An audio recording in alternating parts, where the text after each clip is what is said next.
warahmatullahi wabarakatuh. Perkenalkan, saya Nela Risti, mahasiswi semester 1 dengan NIM 2007585. Prodi saya Pendidikan Kesejahteraan Keluarga di Universitas Negeri Padang. Pada video kali ini, saya akan mempresentasikan makalah tentang konsep ilmu gizi, yaitu subtopik dari mata kuliah ilmu gizi yang dibimbing oleh Ibu DRA Asmari Lastri, MPD PhD, dan Bapak Ranggi Rahimul Insan, SPMSI. Baik, sekarang saya akan menjelaskan tentang perkembangan ilmu gizi. Istilah gizi atau ilmu gizi baru dikenal di Indonesia sekitar awal tahun 1950-an sebagai terjemahan kata nutrition atau nutrition skin. Meskipun belum resmi ditetapkan oleh Lembaga Bahasa Indonesia, istilah gizi atau ilmu gizi telah dipakai oleh Profesor Junet Pusponegoro dalam pidato pengukuhannya sebagai Guru Besar Ilmu Penyakit Anak di Fakultas Kedokteran atau UI tahun 1952. Tahun 1955, ilmu gizi resmi menjadi mata kuliah di Fakultas Kedokteran Universitas Indonesia. Dan tahun 1958 secara resmi dipakai dalam pidato pengukuhan Profesor Purwosoedarmo sebagai Guru Besar Ilmu Gizi pertama di Indonesia di Fakultas Kedokteran. Sejak itu sampai sekarang, banyak fakultas kedokteran, fakultas pertanian, fakultas teknologi pangan, dan fakultas kesehatan masyarakat telah mendirikan bagian atau departemen ilmu gizi. Tahun 1965 di Jakarta, diresmikan Akademi Gizi di Departemen Kesehatan yang sampai sekarang tersebar di hampir semua provinsi di Indonesia sebagai pendidikan politeknis kesehatan jurusan gizi. Yang kedua, saya akan menjelaskan ruang lingkup gizi. Ruang lingkup ilmu gizi, konsep baru yang dikemukakan dewasa ini berkaitan dengan ruang lingkup ilmu gizi sebagai sains. Sebagaimana yang di dalamnya ada 5 faktor, yaitu hubungan.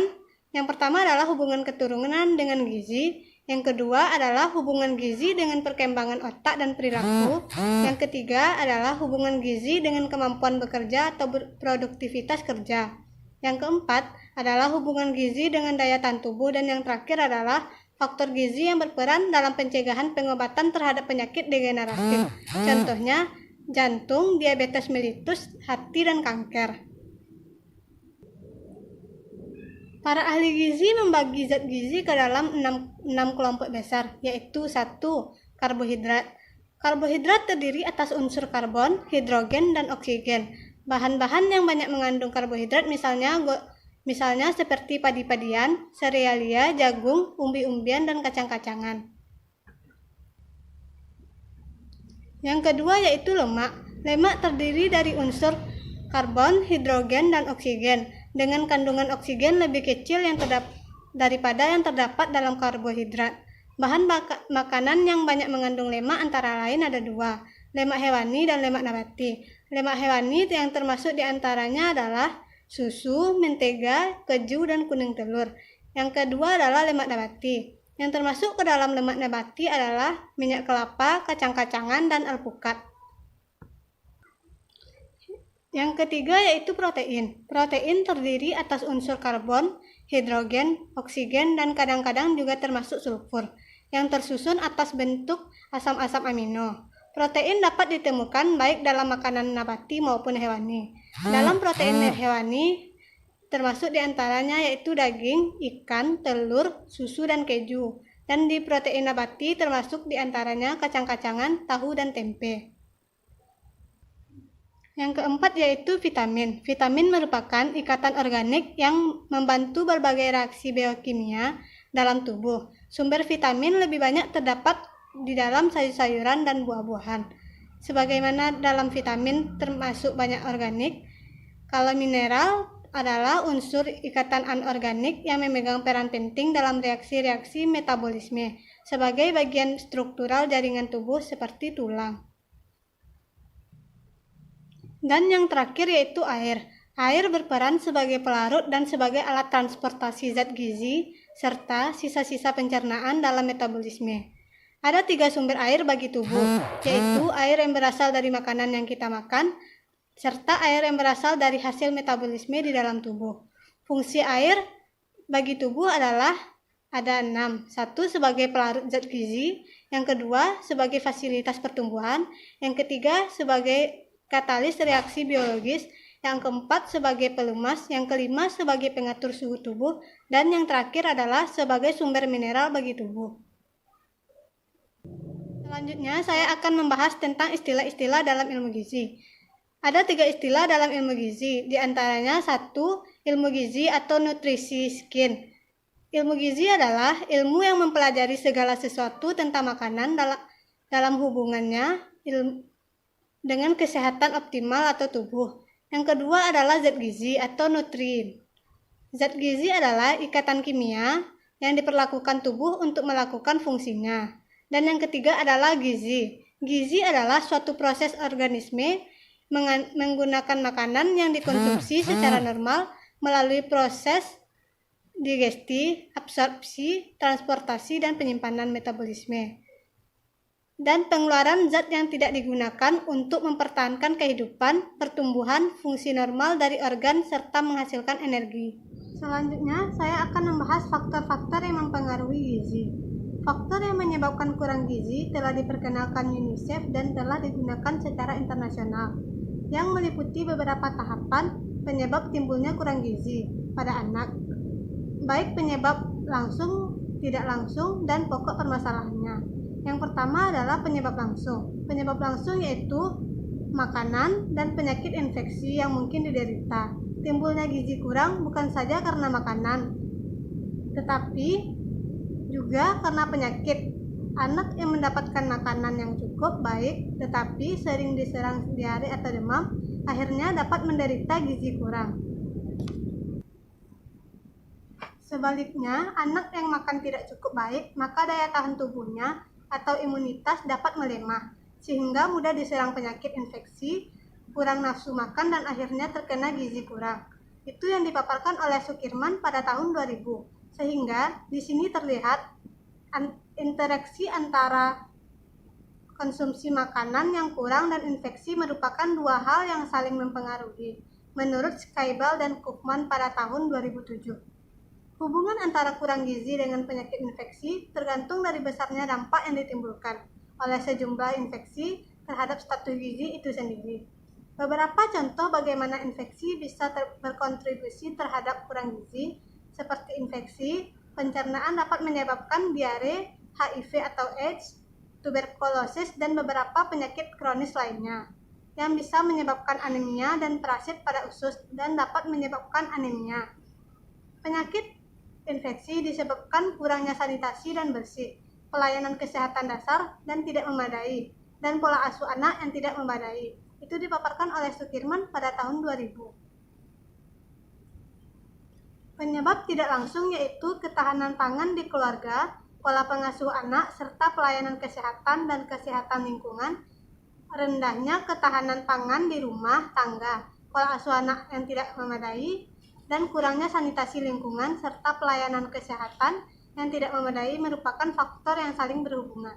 Makin tersedianya air bersih yang cukup untuk keluarga, serta makin dekat jangkauan keluarga terhadap pelayanan dan sarana kesejahteraan. Ditambah dengan pemahaman ibu tentang kesehatan, makin kecil risiko anak terkena penyakit dan kekurangan gizi. Itu yang dipaparkan oleh UNICEF pada tahun 1998. Sedangkan penyebab mendasar atau akar masalah gizi di atas adalah terjadinya krisis ekonomi, politik, dan sosial, termasuk bencana alam yang mempengaruhi ketidakseimbangan antara asupan makanan dengan adanya penyakit infeksi, yang pada akhirnya mempengaruhi status gizi balita.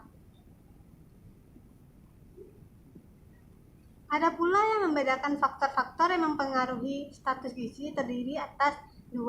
Faktor eksternal dan faktor internal. Faktor eksternal yang mempengaruhi gizi antara lain 1. Pendapatan. Pendapatan adalah masalah gizi karena kemiskinan. Indikatornya adalah taraf ekonomi keluarga yang hubungannya daya beli yang dimiliki keluarga tersebut. Yang kedua adalah pendidikan. Pendidikan gizi merupakan suatu proses merubah pengetahuan, sikap, dan perilaku orang tua atau masyarakat untuk mewujudkan dengan status gizi yang baik. Yang ketiga adalah pekerjaan. Pekerjaan adalah sesuatu yang harus dilakukan, terutama untuk menunjang kehidupan keluarga yang sejahtera.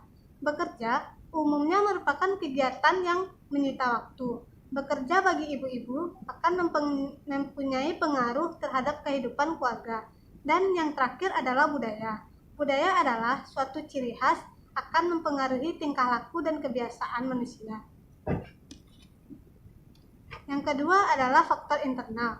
Faktor internal yang mempengaruhi status gizi termasuk diantaranya 1. Usia. Usia akan mempengaruhi kemampuan atau pengalaman yang dimiliki orang tua dalam pemberian nutrisi anak balita. Yang kedua adalah kondisi fisik. Kondisi fisik mereka yang sakit atau yang sedang dalam penyembuhan dan yang lanjut usia semuanya memerlukan pangan khusus karena status kesehatan mereka yang buruk. Bayi dan anak-anak yang kesehatannya buruk adalah sangat rawan karena pada periode hidup ini kebutuhan zat gizi digunakan untuk pertumbuhan cepat. Yang ketiga adalah infeksi. Infeksi dan demam dapat menyebabkan menurunnya nafsu makan atau menimbulkan kesulitan menelan dan mencerna makanan. Yang terakhir saya akan menjelaskan klasifikasi gizi. Klasifikasi gizi ada 5. 1 adalah karbohidrat. Karbohidrat adalah sumber energi utama bagi tubuh. Itulah sebabnya dalam komposisi makanan sehari-hari, karbohidrat umumnya dijadikan sebagai bahan pokok. Fungsi karbohidrat di dalam tubuh adalah 1. Sebagai sumber energi bagi manusia. 2. Dapat menghemat protein dalam tubuh, sebab bila tubuh kekurangan karbohidrat, maka tubuh akan menggunakan protein sebagai sumber energi. Kondisi ini dapat mengakibatkan cadangan protein menjadi berkurang.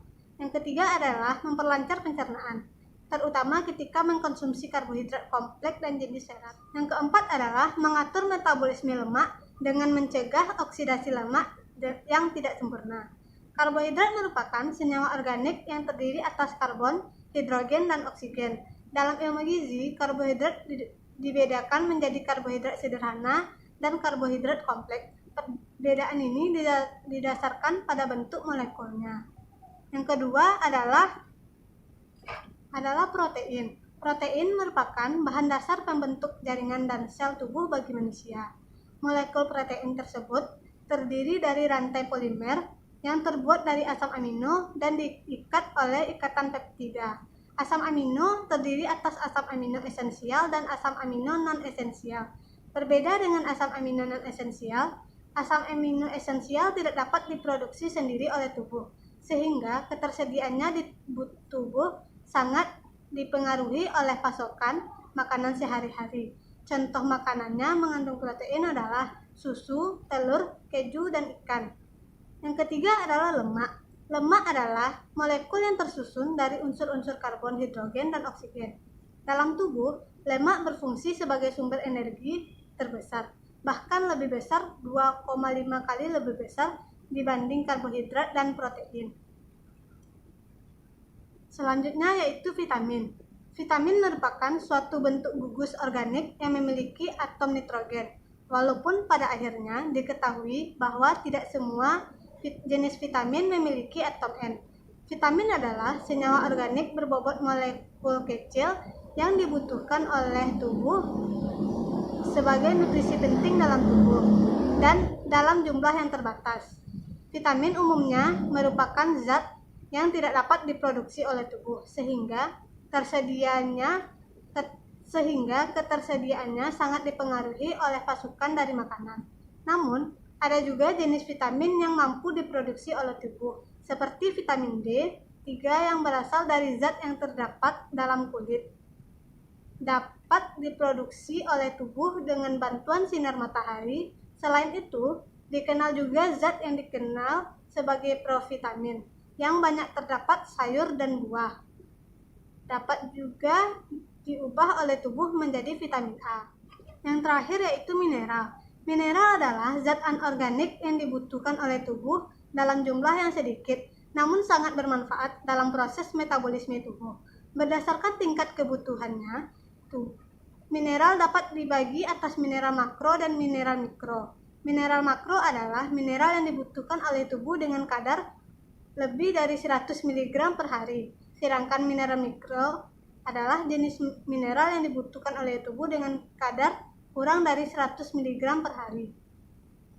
Jadi, kesimpulan yang dapat kita ambil pada presentasi kali ini adalah pedoman 4 sehat 5 sempurna diperkenalkan pertama kali pada tahun 1950 oleh Profesor Soeparwe Soedarmo. Tapi, kini pedoman tersebut sudah tidak sesuai dan diganti dengan pedoman gizi seimbang. Indonesia kini resmi menggunakan pedoman gizi seimbang atau PGS untuk menyiapkan pola hidup sehat masyarakat Indonesia dalam menghadapi beban ganda masalah gizi, yaitu ketika kekurangan dan kelebihan gizi terjadi secara bersamaan. PGS diharapkan dapat memperbaiki pedoman sebelumnya, yaitu 4 sehat 5 sempurna, yang sudah dipopulerkan sejak tahun 1900. Jika 4S 5S menekankan pada makanan pokok, lauk, pauk, sayur, mayur, dan buah dan susu, maka gizi seimbang adalah susunan makanan sehari-hari yang mengandung zat gizi dalam jenis dan jumlah yang sesuai dengan kebutuhan tubuh.